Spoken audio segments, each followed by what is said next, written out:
dadi dewa utama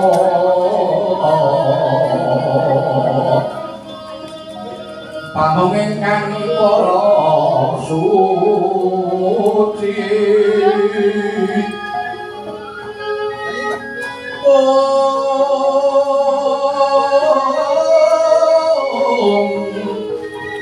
pamong ingkang para suci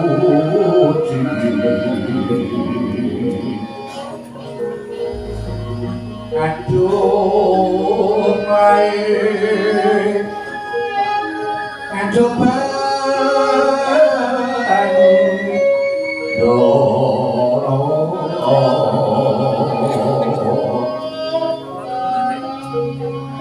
dadyo ayuning bawono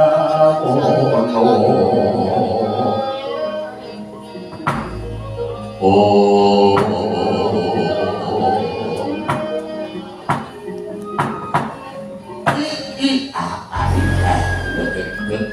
buket sabrito Betara Bulu wis iki aku karo anakku Gareng Petruk wis gawa ning kayangan terus saiki karep kepiye nek perlu aku saiki tak lingguh eneng isor nek perlu aku tak lingguh isor ngene iki lan malah nek perlu aku saiki tak basa karo Betara Bulu takone kowe gelem minangkani panyuwune Bagong gelem maringake kron pertangga jiwa lan jambu tiba nirmala piye Guru mboten Kakang sampun ngantos kadung ati kejeron panampi krana saksampunipun Kakang Semar lenggah wonten ing kayangan kula malah lajeng rumaos getun gedung dhateng sedaya lekas kula Kakang getun kepiye inggih rumaos getun dhateng anggen kula sampun dasya dhateng Kakang Semar dosa menapa ingkang kula sandang menawi kula ngantos wani dhateng kadang kula sepuh inggih Kakang Semar pramila Kakang Semar tak aturi lenggah wonten ing inggil lan kanthi tulus lahir bados kula nyuwun pangapunten dhateng Kakang Badranaya dhateng sedaya kalepatan kula Kakang kuwi tenan apa piye Guru inggih Kakang kula sampun ngraosi dhateng sedaya lepat kula lan kanthi tulus lahir bados kula nyuwun pangapunten Kakang ya wis sing wis ya wis lumrah sing jeneng sedulur iki terkadang sok terus ana rengget lan sok ana padudon lan gandeng kowe iki wis nglenggono marang keluputanmu ya Guru wis ngapura ora dadi ngopo matur nuwun Kakang Gareng lan jenengipun Petruk wonten timbalan Ngadawu Pukulun wonten timbalan Ngadawu Pukulun ulun wis luput ulun mundhut pangapura ya mawa Gareng lan Petruk inggih sampun boten dados menapa ulun kula nggih nyuwun pangapunten dening ngantos pasulayan kaliyan para dewa inggih ulun semanten ugi kula nggih nyuwun pangapunten nggih ulun Guru nek ngono iki mengko Bagong bakal tok paringi pelem pertangga jiwa lan jambu dipa nirmala to Guru bab menika mangke gampil Kakang nanging kangge nebus sedaya lepat kula malah menika Kakang Semar menawa Gareng lan Petruk badhe kula sugata malah atok suguh inggih lha suguh apa iki supados ngraosaken pelem pertangga jiwa lan jambu dipa nirmala monggo mangke dipun dhahar Kakang ngono ya tak terima ya Guru Gareng Petruk pripun Mas iki mengko malah arep disuguh pelem pertangga jiwa lan jambu dipa nirmala kowe ya warnake melu ngrasake aduh Truk awak dhewe yo kudu melu disuguh pelem karo jambu kok endah enak yo moko pelem tangga jiwa karo jambu dipone mala kudarane para dewa kok diparingake awak dewa mendah rasane yo rek yo palunggon lagune lekas kita linuting kidung kadung kadren amomong memangun manas raharjo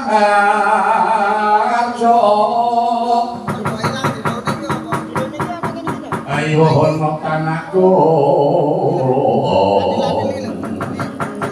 ngolong manas tukoro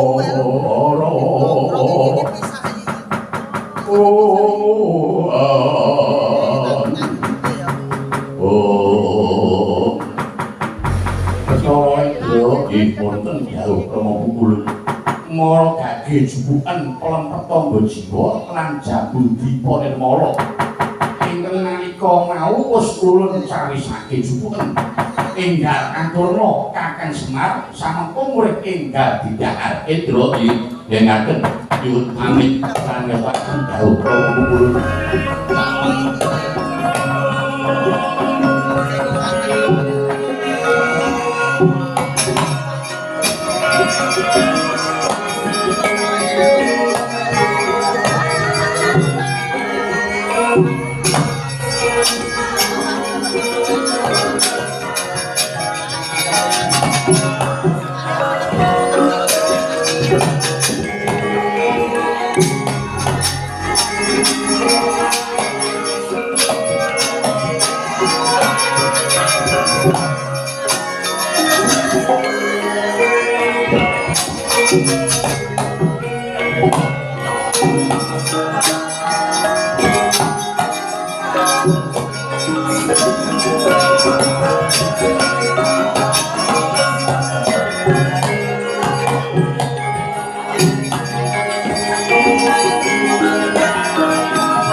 menika pelem petangga jiwa menapa dene jambu dipa nirmala sampun kula cawisaken monggo tumuli Kakang Nayantaka enggal ndhahar dhateng pelem menapa dene jambu menika Kakang ya guru tak trima banget dene semono do ngurmati marang dulurmu tuwa nala gareng apa dene Petruk lho Pak ayo iki awak dhewe diparingi kanugrahan dirasake pelem pertangga jiwa apa dene jambu dipa nirmala nggih Pak Sendika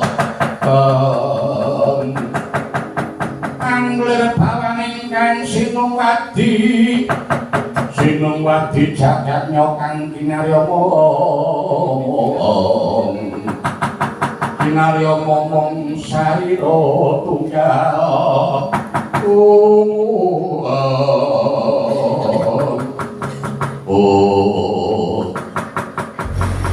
pelem pertangga jiwa lan jambu dipa nirmala sampun semawis prayitna lan waspada Kilah Semar Badraya ing batos sampun prisa bilih pelem lan jambu menika sampun dipun iseni wisa racun lan guna Gusti parandene kangge legani lan nyobi dhateng sanggan jagat Ginata Kilah Semar nala gareng Sumawana Petruk tetep sami ndhahar pelem lan jambu dupi kadhahar awit saking dayaning wisa racun sakala salirane sami drodhok semepet anane plak kapitala sami dhateng enget Purwa Dursena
Aku kok rada piye kan iki? Kula ya rada mumet ya, Pak. Aku rada anu ya. Tiba-tiba iki surat teng.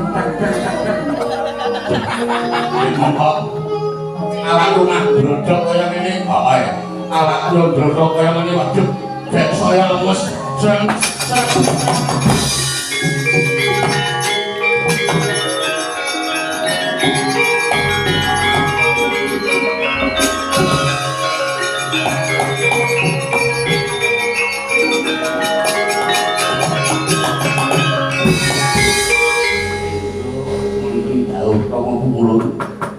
Pertangga jiwa lan jambu dipa nirmala ingkang didhahar Kakang Semar iku sejatine wis ulun iseni wisa racun mula bareng dipangan banjur padha semaput. Indra mara dadi Semar Gareng Petruk kuwi bandanen tumuli papanke ana ing sapinggiring Kawah Candra Dimuka. Samengko ulun dhewe ingkang murba lan ulun ingkang nyemplungake ana ing Kawah Candra Dimuka nggih ngestokaken dalem Rama Bungulun.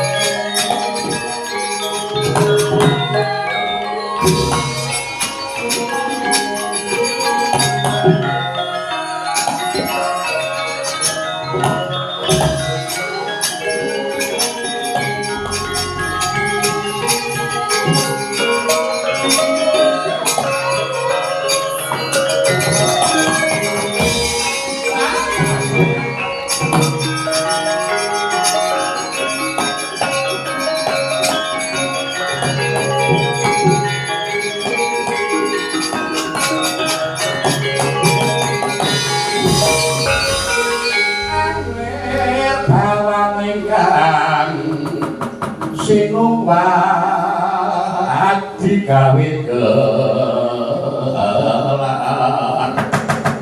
narayon susudira pamut sang manempah surunggong kala kita mangsa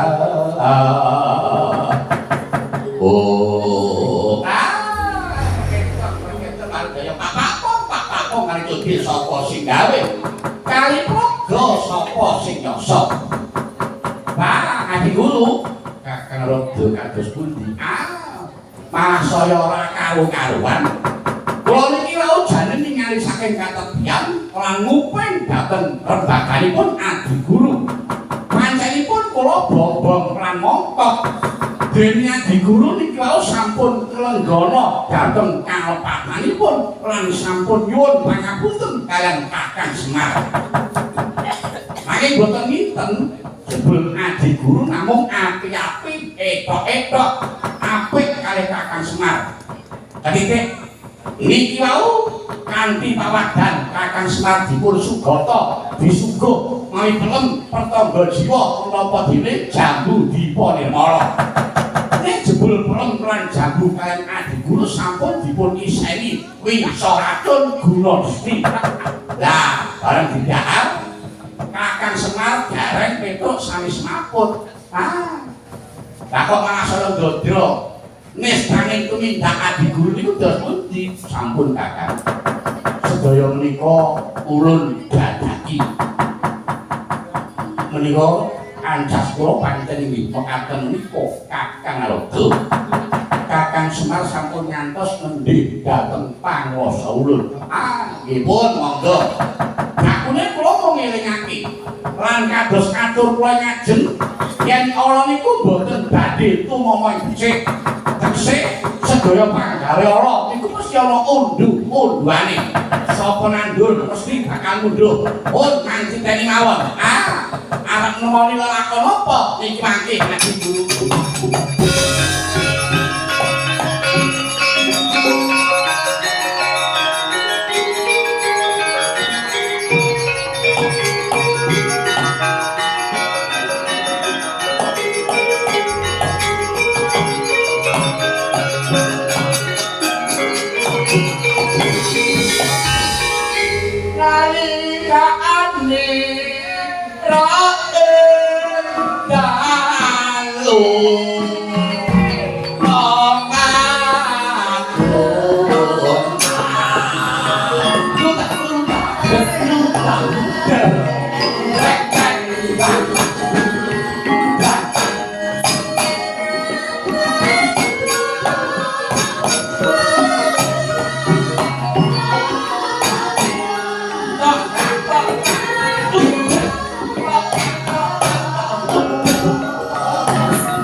Dadi kayangan kok ketekan. Wis. Nek nek wujude ngono iki cetha butuhku Janaka nek dadi polahe. Ya pancen bener. Janaka iki nek ndi-ndi pancen nganggo talang Suba Kastawa. Ane Suba Kastawa kendangane reyak. Kakang Arada menika sinten Kakang? Niku lak cetha ingkang layah pun Arjuna to, mbok nggih dipun tingali. Yer jeneng kita Arjuna padha kanthi raja nggih. Pangatunipun Iwan Adi Pukulun lulus Arjuna Raka dados biswanipun ingkang wayah pun Janaka. Jauh saking menika ngaturaken sumangga pangapunten Gusti wonten ngarsa paduka Iwan Adi Pukulun Bathara Guru. Ya Gus ulun tampa pangestu ulun bantu murid tampan kapunipun wonten saka Gusti Kalipé santen ugi Pukulun Bathara Teko. Ana wae kula malah padake teko ngaturaken sumeng kemintangan dikunjuk wonten ngarsa paduka Pukulun DRS Ya, sebelum tanpa pengestu ulun tanpa nono abun di wonten toko mudah tusul jimat Kalipé banjur dikati apa dini jeneng kita ngarak ana ngabiyantara ulun Arjuna wale menunggu selain kula wonten ngarsa paduka Hyang Adi Pukulun namung badhe nglayaken menapa Kakang Semar Adi kula lan garing napa dene Petruk mapan wonten ing kayangan Suralaya. Suralaya. Suralaya. Nyuwun ngapunten kula kilap ngapunten. Yen pancen bener mangkono Kakang Semar lumpakanake ana ing Suralaya sampun wonten pundi saiki mapan ana ing pinggiring Kawah Candra Dimuka menawi wonten Kawah Candra Dimuka lajeng badhe pun menapakaken mesine Semar tanggepipun gareng Petruk uga katutke dosane lah kesalahan Semar di mana